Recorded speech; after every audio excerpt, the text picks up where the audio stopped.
Here we go. Pole arms, Dragonslayer, with heavy reference to AD&D. It's no surprise or shock to anyone that Gary Gygax loved the pole arm. I like pole arms too. Dragonslayer brings back the love, I think. Only certain races, certain classes can use two-handed melee weapons. Elves can't use polearms. Dwarves can't use any type of polearm. It's just the human, half-orc, and cyclopskin that can wield the two-handed sword or the polearm, a halberd. Now, there are some medium-sized two-handed weapons that can use battle axe and stuff like that, but we're going to focus about the polearm. It's a D10. You can use it in ranks. So I can divvy up behind another guy and attack over him.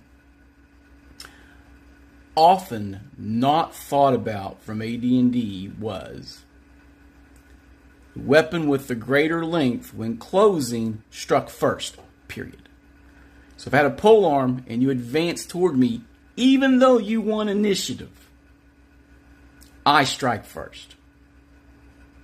Now granted, using segments and stuff, once they're inside and close to you, they may be able to get multiple attacks just because of the speed factor of their weapon. At that point, you throw your polearm down, you pull it out. It's about hedgehogging. It's a whole. But anyway, we won't get into that too much.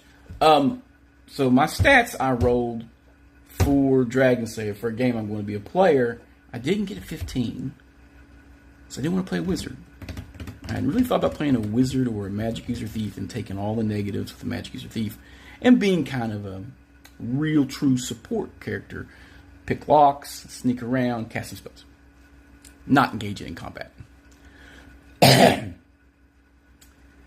But 314, some low stats. I'm like, he's got to make a good all-around fighter. He's well-rounded. He doesn't suck. I'm going to play a polearm fighter.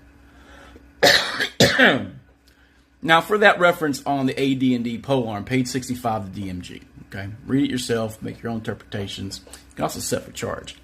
Very handy. It's double damage. And a lot of people misuse double damage in AD&D. It gives an example, D8 times 2. It doesn't do the pluses. It was always dice rolled. When you looked at the parenthetical examples in text, it never added bonuses like a plus X or plus double. It was always just the die damage, by the way. Same. In the combat round detail for Dragonslayer, if a combatant engaged in direct melee shifts, disengages, or turns their back in combat to flee, all adjacent opponents receive a free attack. This will give a PCs or monsters pause prior to charging into combat. So once you're in it to win it. And my guy's been having a problem with that in the game I run. They always want to combat withdrawal and stuff, and that just doesn't exist.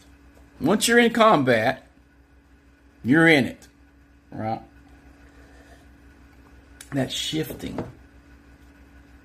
Because you have a reach weapon, anything within that 10 feet arc is threatened by you. So if any other move, and let's put a cap on it, that would be a DM ruling that you had won. But it doesn't say that. It says if a combatant.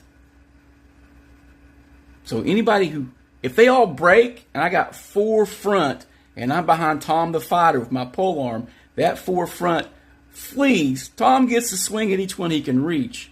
And so do I. Quack, quack, quack, quack, quack.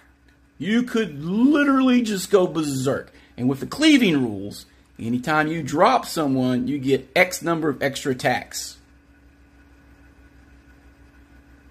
for your level.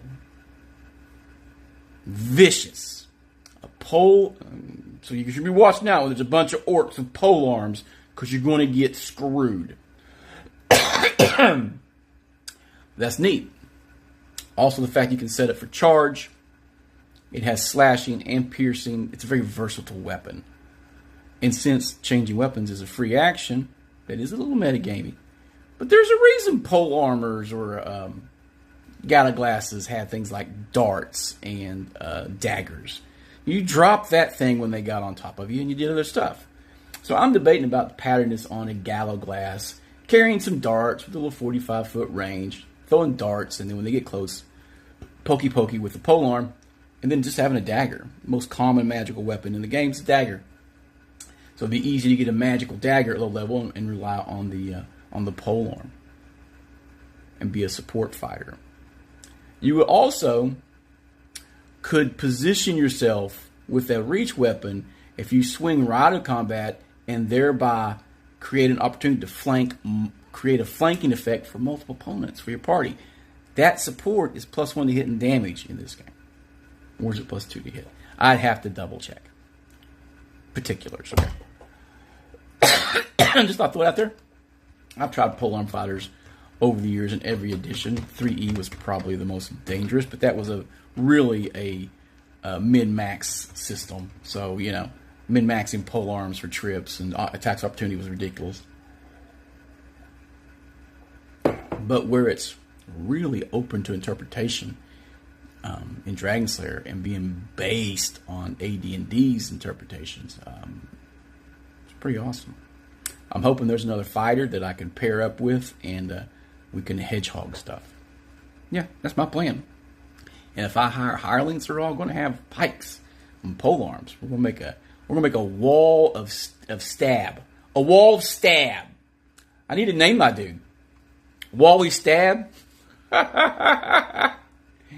Yeah. Anyway, y'all have a good day.